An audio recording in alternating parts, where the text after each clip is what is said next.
রাজনীতির জগতের নক্ষত্র পতন। প্রয়াত প্রাক্তন মুখ্যমন্ত্রী বুদ্ধদেব ভট্টাচার্য দীর্ঘ 11 বছরের বাংলার মুখ্যমন্ত্রিত্ব সামলেছেন তিনি।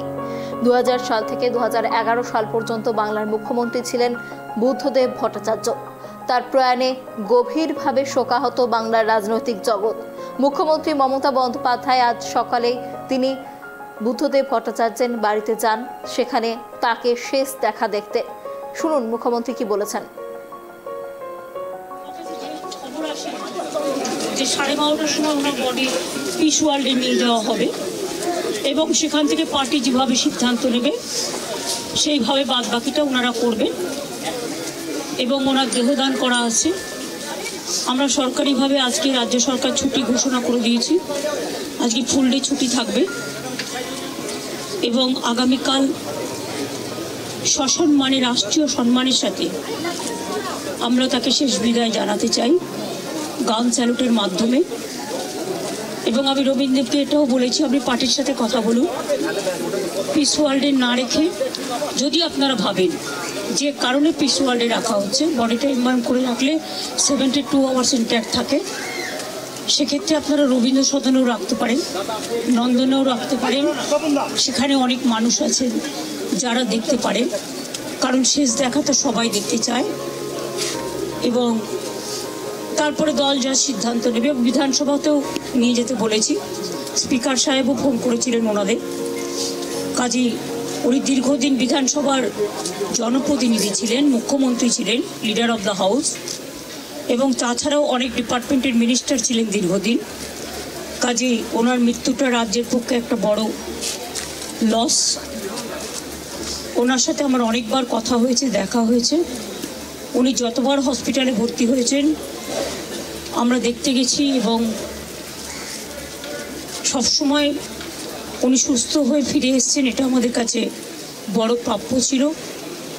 ওনার মৃত্যুর বয়স হয়তো হয়নি, কিন্তু যেহেতু ওনার একটা প্রবলেম ছিল, শ্বাসকষ্ট হতো। আজ সকালেও বৌদি বললেন যে ব্রেকফাস্ট করেছেন, ব্রেকফাস্টের পরেই শ্বাসকষ্টটা হয়ে হঠাৎ চলে গেছেন। কাজে আমি তার পরিবারবর্গ, মীরা বৌদিকে, সুচেতনা, তার সন্তানকে, আমার দলের সকলকে, সিপিএম দলের, বামফ্রন্টের সকলকে সহনাগরিক সকলকেই আমাদের শ্রদ্ধা এবং সমবেদনা জানাচ্ছি। ওনার জীবনে অনেক কন্ট্রিবিউশন আছে, সেটা ডিটেলস আলোচনা এখানে করার জায়গা নয়। আসুন আমরা প্রার্থনা করি, তিনি পার্থিব জগৎ থেকে বিদায় নিয়েছেন, কিন্তু মানুষের জগতে বিচরণ করবেন। একটা মানুষ মরে গেলে তার জীবন শেষ হয়ে যায় না, তাকে মানুষ মনে রাখে তার কাজের মধ্যে দিয়ে। তার আত্মা শান্তি পাক, বারবার তিনি ফিরে আসুন এই বাংলার মাটিতেই। আমি এটুকু বলে আপনাদের সকলকে নমস্কার জানাচ্ছি। আজকে আমার ঝাড়গ্রাম যেতে হবে, যেহেতু আমার ঝাড়গ্রামে কালকে ওয়ার্ল্ড ট্রাইবাল ডে প্রোগ্রাম করা আছে। না গেলে ওরা সেন্টিমেন্ট নেবে, না হলে অন্য প্রোগ্রামগুলো আমি ক্যান্সেল করতে পারতাম। আর এই খবরটা শুনে আমি এতটাই টেন্স হয়ে গেছিলাম, দেখুন হাতটা পুরো ঘষে গিয়ে পুরো গলগল করে রক্ত বেরিয়েছে। তার মধ্যে আমি নিজেই মানে কীরকম একটা লাগছিল। ফলে আমি এখন বাড়ি ফিরে যাব, ওখান থেকে তারপরে কিছুক্ষণ বাদে চান টান করে তারপরে আমি ঝাড়গ্রামে যাব। আমি ফিরাদ হাকিম, সিপি, ডিজি, সিএস সকলকে ইনস্ট্রাকশন দিয়ে গেলাম এবং ববি আর অরূপ সারাক্ষণ থাকবে, টোটাল টেক কেয়ার করবে। যা যা প্রয়োজন দলের পক্ষ থেকে ওরা মিছিল করে নিয়ে যাবে, যখন দেখবে যেন কোনো অসুবিধে না হয়, পুলিশ যেন ঠিকমতো ব্যবস্থা করে সব কিছু, যাতে কোনো রকম কোনো অসুবিধে না হয়। আমি এটুকু বলে আপনাদের সাংবাদিকদের, সংবাদ মাধ্যমকে সকলকে আমার অনেক ধন্যবাদ এবং কৃতজ্ঞতা জানাচ্ছি। ব্যক্তিগত অনেক কথা আছে, কিন্তু সেটা আজকে বলার দিন নয়, কখনো সময় পেলে নিশ্চয়ই বলবো। আজকের দিনটা এই সময় তাদের পরিবারের পাশে দাঁড়ানোর দিন এবং দল হারিয়েছে তাদের নেতাকে।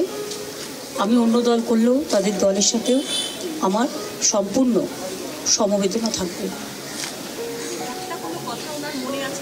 ওনার কথা মনে পড়ছে কিছু, ওনার একটা কোনো কথা? না, আমি যখন আসতাম, যতদিন তিনি ভালো ছিলেন, তিনি অনেক গল্প করতেন, অনেক কথা বলতেন, সেগুলো ব্যক্তিগত লেভেলে। আমি সেসব কথা বাইরে আনতে চাই না। আমার সাথে দেখা হয়েছে সিঙ্গুর আন্দোলনের পরে গোপাল গান্ধী যখন গভর্নর ছিলেন, একটা সুন্দর পরিবেশে আলোচনা হচ্ছিল। গোপাল গান্ধী তখন জিজ্ঞেস করলেন, আচ্ছা বলুন তো, ভরা থাক গানটার অন্তরাটা কি? উনিও বসেছিলেন, আমিও বসেছিলাম। আমি তখন বলেছিলাম, যে পথে যেতে হবে সে পথে তুমি একা, নয়নে আধার রবে ধ্যানে আলোক রেখা। এই ঘটনাগুলো আমার মনে পড়ে। 92-তে যখন দাঙ্গা হয়, আমি ছুটে গিয়েছিলাম মহাকরণে, আমার কিছু দরকার আছে কিনা সাহায্য। আমি যখনই কোনো পরিস্থিতি দেশে বা রাজ্যে হয়েছে যেটা রাজনীতির ঊর্ধ্বে থেকে শান্তি রক্ষা করার জন্য, সেটা আমি সবসময় করেছি। এবং আপনাদের সকলকে বলবো, যেভাবে শান্তি রক্ষা করছেন আপনারা, সেইভাবে শান্তির সাথে, শ্রদ্ধার সাথে শোক জ্ঞাপন করুন।